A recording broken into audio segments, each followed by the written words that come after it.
শাশ্বতী রায়ের লেখা গল্প সীমাবদ্ধ। কাকিমা, ও কাকিমা, চমকে তাকালাম রাস্তার দিকে। বারান্দার সামনে বাচ্চা মতো একটা ছেলে দাঁড়িয়ে, ডান হাতে গোটা কয়েক অনামি কোম্পানি ধূপের প্যাকেট, বাঁকাতটা ঝুঁকে রয়েছে মস্ত একটা ঝোলা ব্যাগের ভারে। ছেলেটা আমার দিকেই তাকিয়ে। বললাম, কি হয়েছে?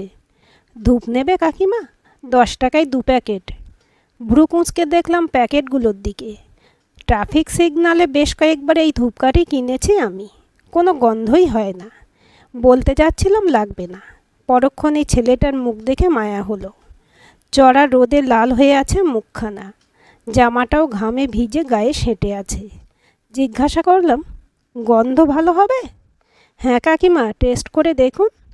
আমি বাধা দেবার আগেই সে দেশলাই বের করে ফস করে জ্বালিয়ে ফেললো গোটা 2 ধূপ।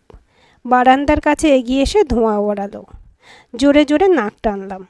না, একেবারে গন্ধহীন বলা যাবে না। যাকগে, কত টাকাই তো বাজে খরচ হয়। ছেলেটাকে অপেক্ষা করতে বলে ঘর থেকে 2টো 10 টাকার নোট নিয়ে এলাম। 4 প্যাকেট দে। ছেলেটার ঝোলা হাতরে জলদি জলদি 4টে প্যাকেট বের করেছে। এই নিন কাকিমা, একটা জ্বালালেই দেখবেন গন্ধে ঘর ভরে গেছে। ব্যাগটা কাঁধে তুলে চলে যাচ্ছিল ছেলেটা। আমি থামালাম।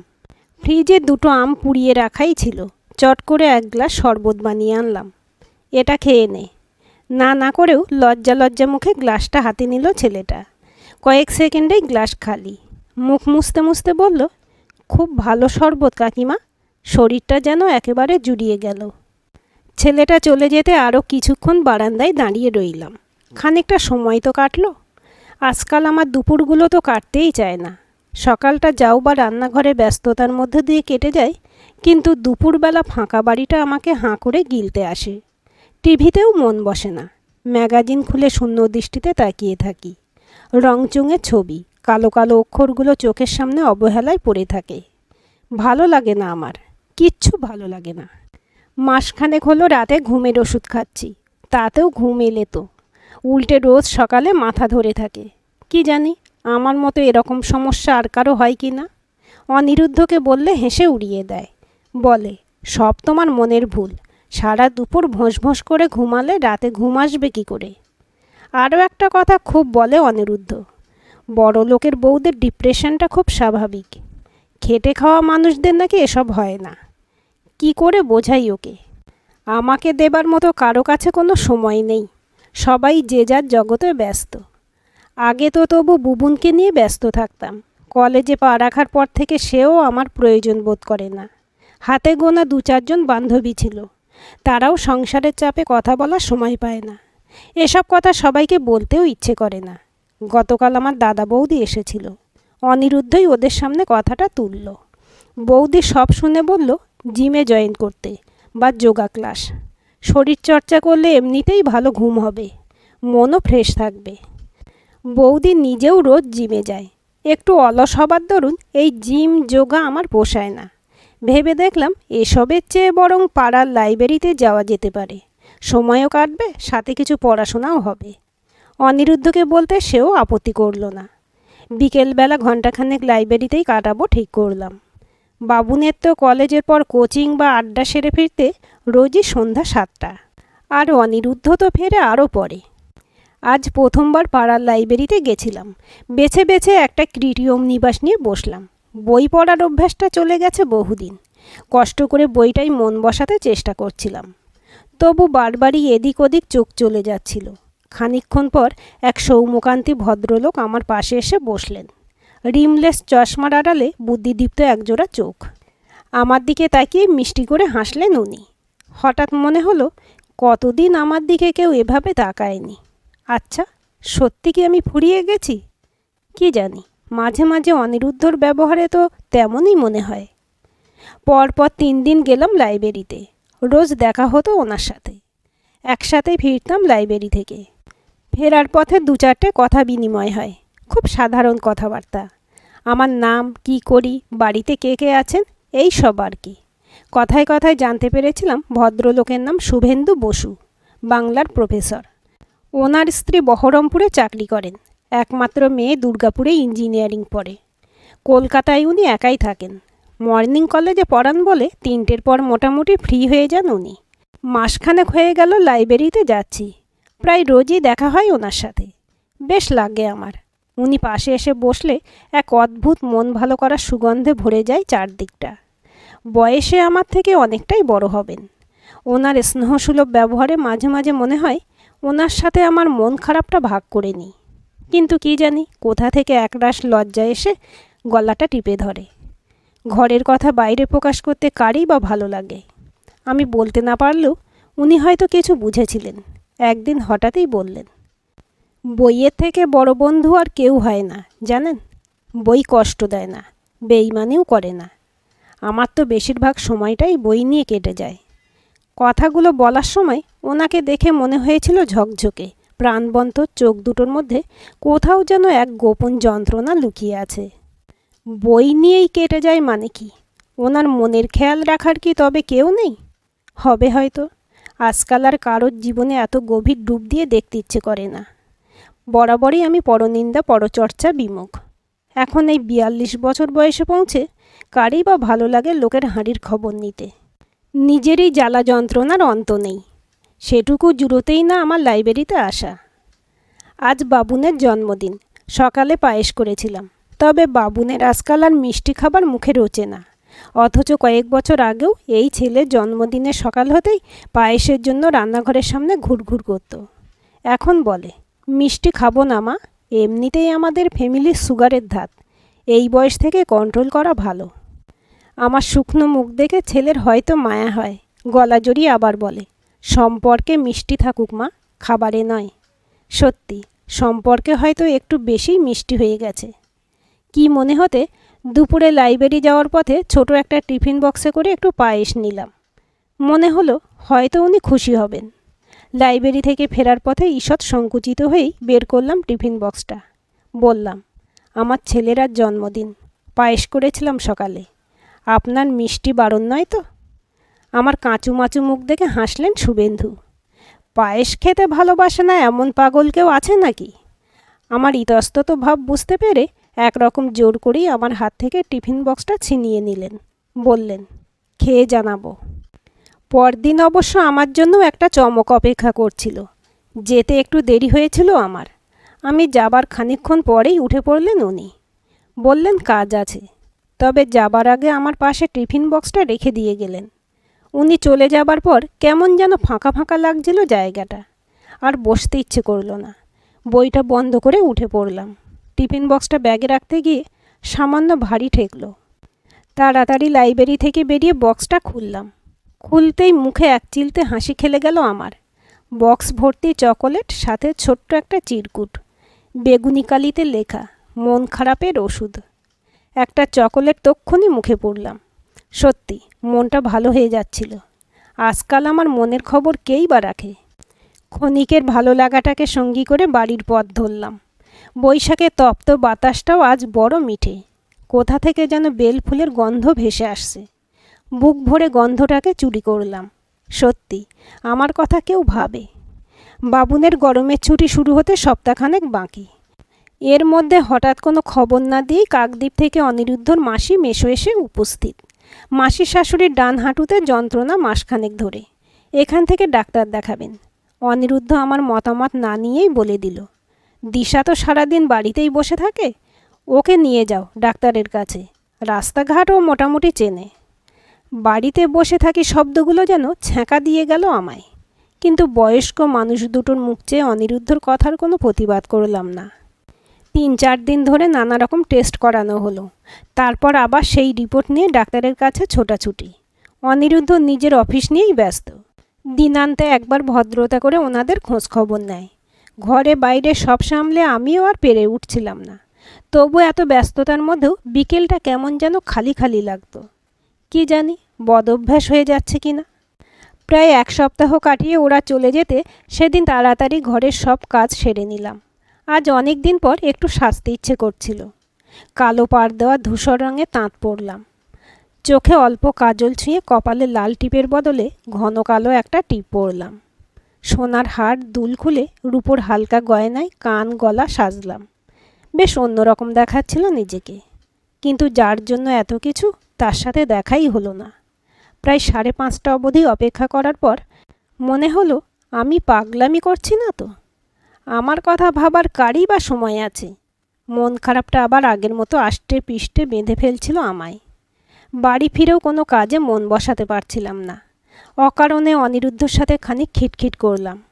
বাবুন রাতের খাবার নিয়ে বায়না কাজ জুড়েছিল, ওকেও বেশ বকাঝকা করলাম।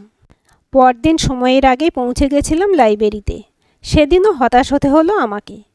তারপর দিনও কি জানি আর কোনো দিন দেখা হবে কি না। মনে মনে ঠিক করলাম আর আসবো না এখানে। অভ্যাসটা কদিনে বড্ড খারাপ হয়ে গেছে আমার। নিজের সাথে অনেক লড়াইয়ের পর ঠিক করলাম নামটা কাটিয়ে আসবো লাইব্রেরি থেকে। এই দোলা চলা নিতে ভালো লাগছে না।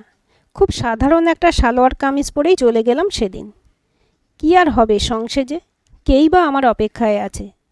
লাইব্রেরিতে পা রেখেই দমটা বন্ধ হয়ে এলো। ওই তো বসে আছেন উনি, ওনার নির্দিষ্ট জায়গায়। নিজেকে গুছিয়ে নিয়ে পায়ে পায়ে ওনার পাশে গিয়ে বসলাম। একটুক্ষণ বসার পর মৃদু স্বরে উনি বললেন, রাগ হয়েছে নাকি?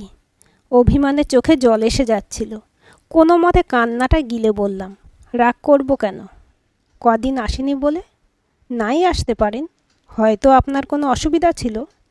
হ্যাঁ, আসলে ও এসেছিল বহরমপুর থেকে, তাই কটা দিন একটু ব্যস্ত হয়ে পড়েছিলাম। 2 দিনের জন্য মেয়ের কাছ থেকে ঘুরেও এলাম।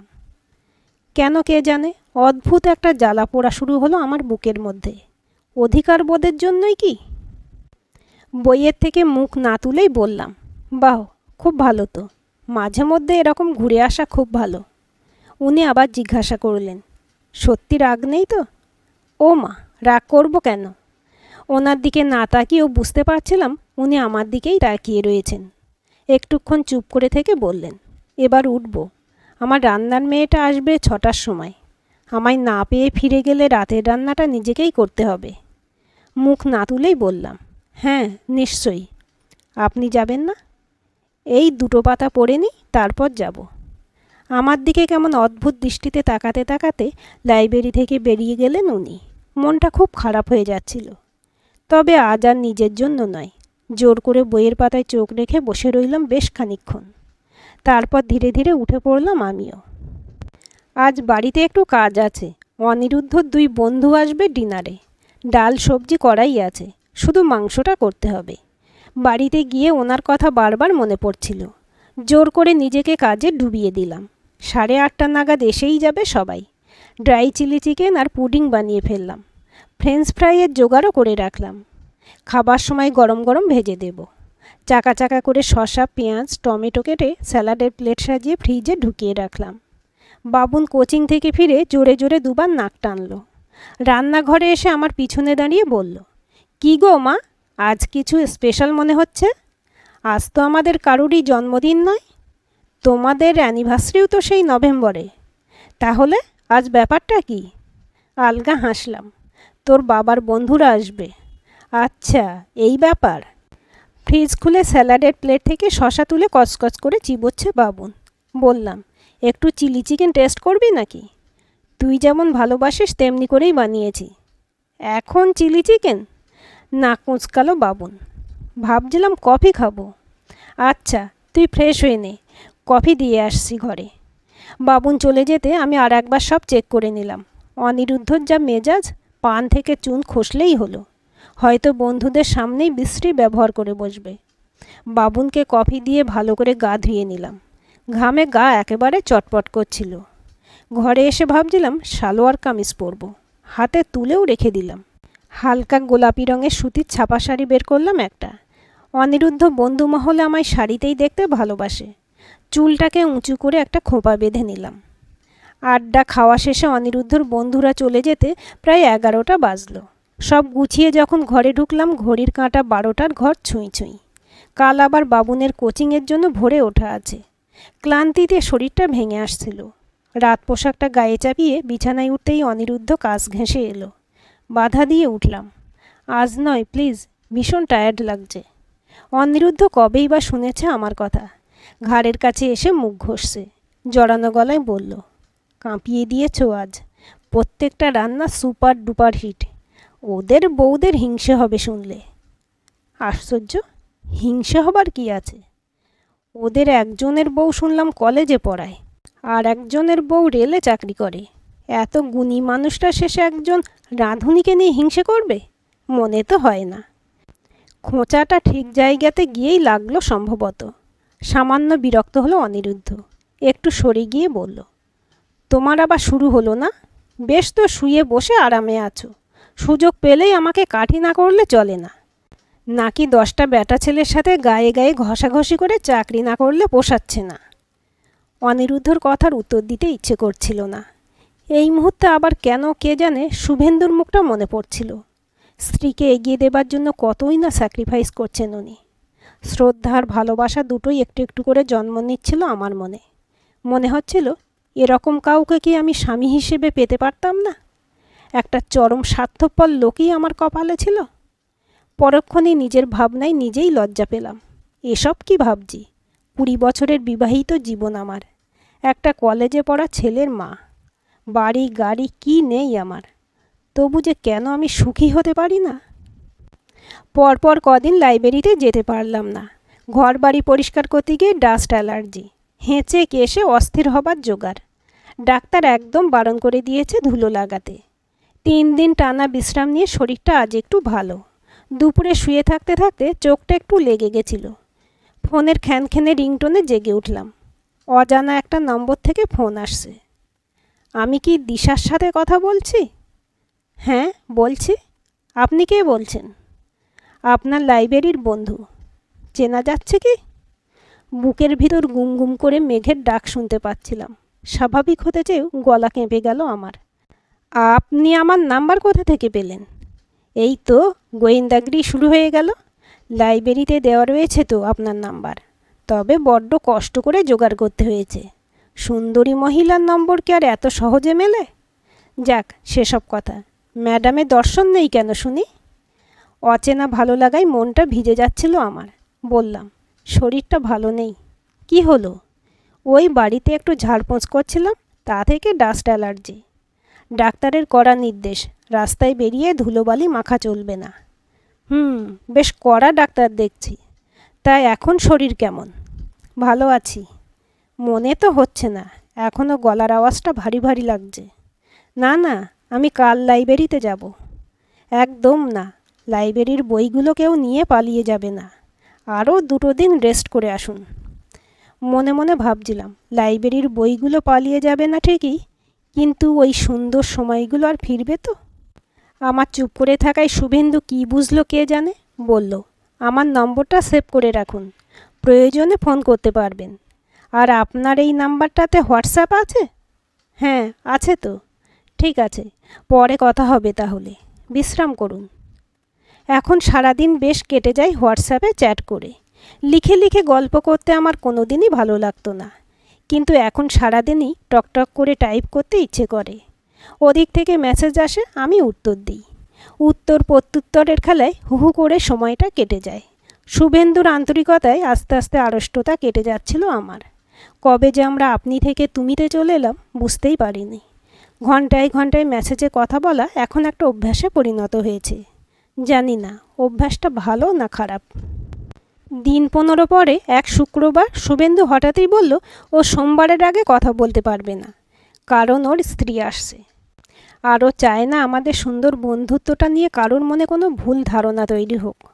শুভেন্দুকে আশ্বস্ত করলাম, এই কদিন আমার থেকে কোনো মেসেজ যাবে না। কিন্তু সত্যি বলতে কি, মনে মনে একটু আহতই হলাম। আমি কি অনিরুদ্ধকে এড়িয়ে মেসেজ করি না? সেও তো কম সন্দেহ বাতিগ্রস্ত নয়। কলকাতা শহরটাকে এই মুহূর্তে অসহ্য লাগছিল। অনিরুদ্ধ অফিস থেকে ফেরার পর বললাম, চলো না কোথাও ঘুরে আসি, অনেক দিন তো কোথাও যাওয়া হয় না। আমার মতো ঘর কোনো মানুষের মুখে বেড়াতে যাওয়ার কথা শুনে অনিরুদ্ধ একটু অবাকই হলো। তুমি বেড়াতে যাবে? হ্যাঁ যাব। দিন 2-এর জন্য একটু কাছে পিঠে কোথাও ঘুরে আসি চলো। দীঘা, মন্দারমণি, শান্তিনিকেতন, যেখানে হোক। এই গরমে দীঘা শান্তিনিকেতন? পাগল নাকি? তার থেকে বরং দুর্গাপুজোর সময় কোথাও যাওয়া যেতে পারে। রায় জানিয়ে নির্বিকার মুখে চায়ে চুমুক দিচ্ছে অনিরুদ্ধ, আমার অস্তিত্বকে সম্পূর্ণ অগ্রাহ্য করে। চোখ টিভির পর্দায় আটকে আছে। শান্ত গলায় বললাম, ঠিক আছে, কোথাও যেতে হবে না তোমাকে। আমি বোকা বলেই হয়তো এখনও তোমার কাছ থেকে আশা করি। আমাদের কথোপকথন কানে যেতে বাবুন ঘর থেকে বেরিয়ে এসেছে। জিজ্ঞাসা করল, কোথাও বেড়াতে যাবার প্ল্যান হচ্ছে নাকি? আমার কিন্তু সামনে সেমেস্টার, কোথাও যেতে পারবো না এখন। অনিরুদ্ধ টিভি ছেড়ে ছেলের দিকে ফিরল। কোনো চিন্তা নেই তোর, আমরা কোথাও যাচ্ছি না, তুই পড়ায় মন দে। আরে, আমার জন্য তোমরা যাবে না কেন? যাও যাও, বেড়ালে মাইন্ড ফ্রেশ হয়ে যাবে। আমরা ঘুরতে গেলে তোর খাওয়া দাওয়ার কি হবে? ও আমি অনলাইনে অর্ডার করে নেব। প্লিজ থামবে তোমরা? অনিরুদ্ধর এঁটো কাপ ডিশ নিয়ে বিরক্ত মুখে উঠে গেলাম ওদের সামনে থেকে।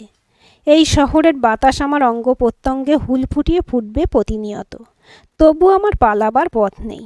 শেষমেশ শনিবার দুপুরে আমার পিস্তুত বোনের বাড়িতে চলে গেলাম। অনিরুদ্ধও আপত্তি করল না। বাবা ছেলের জন্য রান্নাবান্না করে আগেই রেখে দিয়েছিলাম। ফিরলাম রবিবার সন্ধ্যায়।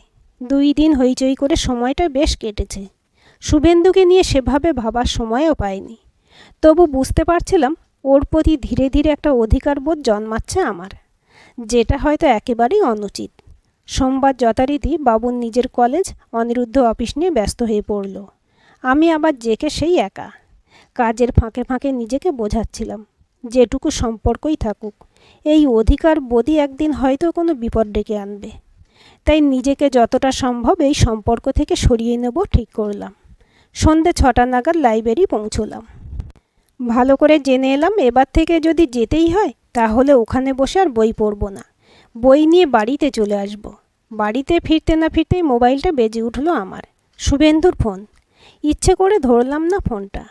আরও 2বার উত্তর না দেবার পর একটা মেসেজ এলো, রাগ করেছ?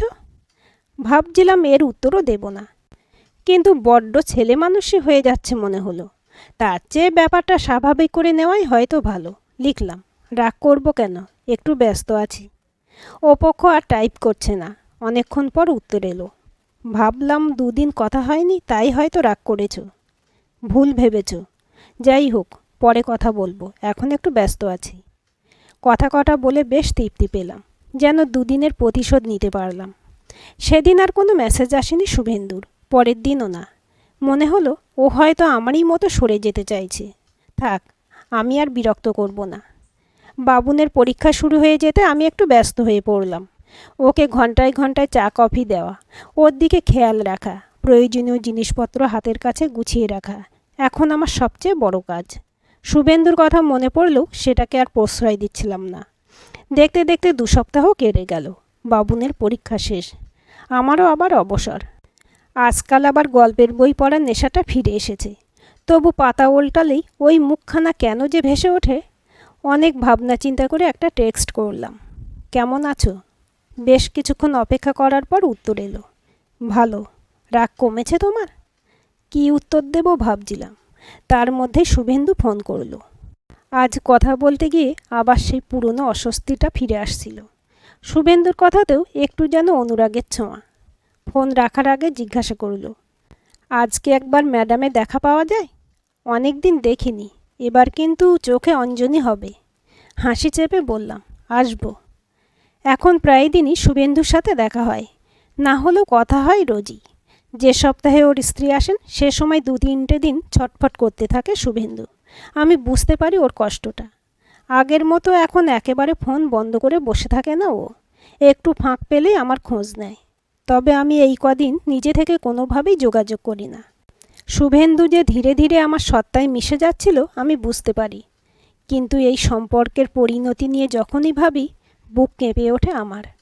পরক্ষণে মনকে বোঝাই, শুধু একটু কথাই তো বলি আমরা, একে অপরের সুখ দুঃখ ভাগ করে নিই। তার থেকে বেশি শুভেন্দু বা আমার কারোরই কোনো চাহিদা নেই। আচ্ছা, সারাদিন সংসারে চাপের পরে যদি কারো সাথে আমরা মনের কথা বলি, সেটা কি সত্যিই খুব বড় পাপ? আজ পর্যন্ত কোনো দিন শুভেন্দু আমাকে খারাপভাবে স্পর্শ করেনি বা কোনো অশ্লীল ইঙ্গিত দেয়নি। এমন একটা বন্ধুত্ব শুধুমাত্র সমাজ আর সংসারের কথা ভেবে শেষ করে দিতে মন চায়নি আমার, বরং অতি যত্নে লালন করছিলাম। বেশ কেটে যাচ্ছিল আমাদের দিনগুলো। শুভেন্দুর প্রেরণায় আবার কবিতা লিখতে শুরু করেছিলাম আমি। নিজের খেয়াল রাখছিলাম, মনেরও যত্ন নিচ্ছিলাম। আগে সময় কাটানোটা আমার জীবনে বড় সমস্যা ছিল, আর আজ পলক ফেলতে দিনগুলো কেটে যায়। হ্যাঁ, ভালো সময় সত্যি বড্ড তাড়াতাড়ি কেটে যায়। শুভেন্দুর সাথে আলাপের বছর ঘুরতে না ঘুরতেই হঠাৎ করে সব কিছু কেমন গোলমাল হয়ে গেল। এবছর জুন মাস পড়তে না পড়তেই বর্ষা এসে গেছে বঙ্গে। সারাদিন মেঘের আড়ালে সূর্যের লুকোচুরি খেলা চলছে। আমারও এবার নতুন নেশা পেয়েছে। বক্স, জানালা, বারান্দা, ছাদ সব ফুলের টবে ভরিয়ে ফেলেছি। ঘুরে ফিরে দেখে নিজেরই আশ মেটে না। আজকাল অনিরুদ্ধ আর বাবুনও প্রতিদিন সকালে উঠে খেয়াল করে ফুল ফুটল কিনা, নতুন কুঁড়ি এলো কিনা। মাসখানেক ধরে শুভেন্দু বেশ ব্যস্ত। গেস্ট লেকচারার হয়ে শহরের বাইরে এক বিশ্ববিদ্যালয়ে যেতে হয়েছিল তাকে। ফিরে এসেই দেখা করবে কথা দিয়েছে। আজ লাইব্রেরিতে বসেই ওর মেসেজ পেলাম। আসছি, প্লিজ একটু অপেক্ষা করো। প্রায় ঘণ্টাখানেক বসে থেকে লাইব্রেরির বাইরে বেরিয়ে এলাম। মুষলধারে বৃষ্টি হচ্ছে। গাছপালা, ঘরবাড়ি সব ধোঁয়াটে। তার মধ্যেই শুভেন্দুকে দেখতে পেলাম। আকাশ নীল জিন্সের সাথে হলুদ পাঞ্জাবি পরেছে। বৃষ্টিতে ভিজে গায়ে আটকে রয়েছে পাঞ্জাবিটা। কীরকম যেন বিধ্বস্ত দেখাচ্ছিল ওকে। লাইব্রেরি থেকে একটু দূরে একটা বন্ধ গ্যারেজ রয়েছে। সেটারই শেডের নিচে গিয়ে দাঁড়ালাম আমরা। শুভেন্দুকে দেখে আজ কেমন অচেনা লাগছিল। ওকে চুপ থাকতে দেখে জিজ্ঞাসা করলাম, কি হয়েছে, এরকম দেখাচ্ছে কেন তোমায়? সব ঠিক আছে তো? মাথা ঝাঁকালো শুভেন্দু। জানি না। মানে? হঠাৎ করেই আমার হাতটা চেপে ধরলো ও। যদি আর কোনো দিন আমাদের দেখা না হয়, পারবে মেনে নিতে? অন্ধকার বড্ড তাড়াতাড়ি নেমে এসেছে আজ। শুভেন্দুর মুখটা ভালো করে দেখতেও পাচ্ছিলাম না। জিজ্ঞাসা করলাম, কি হয়েছে আজ তোমার? আমায় তুমি ভুল বুঝো না দিশা। বিশ্বাস করো, আমি সত্যিই তোমায়। আমার বুকের ভেতরটা তোলপাড় হয়ে যাচ্ছিল। নিঃশ্বাস বন্ধ করে বললাম, কেন হঠাৎ এরকম বলছো? একটুক্ষণ চুপ করে রইল শুভেন্দু। তারপর থেমে থেমে বলল, সঞ্চিতা ট্রান্সফার নিয়ে কলকাতায় ফিরে আসছে। আমার মাথা কাজ করছিল না। বললাম, হ্যাঁ, তাতে কি? তুমি বুঝতে পারছো না? ও আসা মানে আমার আর কোনো প্রিভেসি থাকবে না। আর কোনোভাবে যদি ও তোমার কথা জানতে পারে, এক মুহূর্তে সময় নেবে না আমাদের সম্পর্কটাকে পাঁকে নামিয়ে আনতে। তাতে হয়তো তোমার আর অনিরুদ্ধ সম্পর্কেও চির ধরবে। এই মুহূর্তে অনিরুদ্ধ আর আমার সম্পর্ক নিয়ে কিছু ভাবতে ইচ্ছে করছিল না। শুধু একটা কথাই মনে হচ্ছিল, শুভেন্দু আর চায় না আমার সাথে সম্পর্ক রাখতে। শরীরটা অবশ হয়ে আসছিল আমার। শুভেন্দু কি বুঝলো কে জানে, আমার হাতটা নিজের বুকে চেপে ধরল। আমি জানি তোমার খুব কষ্ট হচ্ছে। আমি কলেজে যখন থাকব তখন তোমার সাথে কথা বলার চেষ্টা করব। তোমার যদি কোনো অসুবিধা না হয় তাহলে কথা বলবে তো? প্লিজ দিশা। ধীরে ধীরে হাতটা ছাড়িয়ে নিলাম আমার। আমাদের সম্পর্কটা এখন আর শুধু বন্ধুত্বের পর্যায়ে নেই শুভেন্দু। কিন্তু এটাও সত্যি, আমরা দুজনেই আমাদের সীমাবদ্ধতা জানি। তাই যোগাযোগ না থাকলেও আমাদের সম্পর্কের সৌরভ চিরকাল একই রকম থাকবে, এ বিশ্বাস আমার আছে। করুণ চোখে তাকালো শুভেন্দু। তুমি পারবে আমায় ছেড়ে থাকতে? জোর করে হাসলাম। আর কোনো অপশান আছে বলো? আমায় নিয়ে ভেবো না, আমি ভালো থাকবো, তুমিও ভালো থেকো। বৃষ্টির মধ্যেই বাড়ির পথ ধরলাম। শুভেন্দু ভালো থাকুক নিজের বৃত্তে।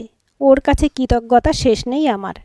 ও আমায় নতুন করে বাঁচতে শিখিয়েছে, আবার ভালোবাসতে শিখিয়েছে। শেষবারের মতো একবার ওকে দেখতে চাইলাম। অঝোর বর্ষণে ঝাপসা হয়ে এসেছে দৃষ্টিপথ। শুভেন্দু নেই, আর কোথাও নেই। আমাকে আবার একাই চলতে হবে, আরও অনেকটা পথ। আজকের গল্পটি কেমন লাগলো কমেন্ট করে জানাবেন। ভালো লাগলে লাইক, শেয়ার এবং হাইপ করবেন। আর চ্যানেলটি সাবস্ক্রাইব করে বেল আইকনটি ক্লিক করে রাখতে ভুলবেন না।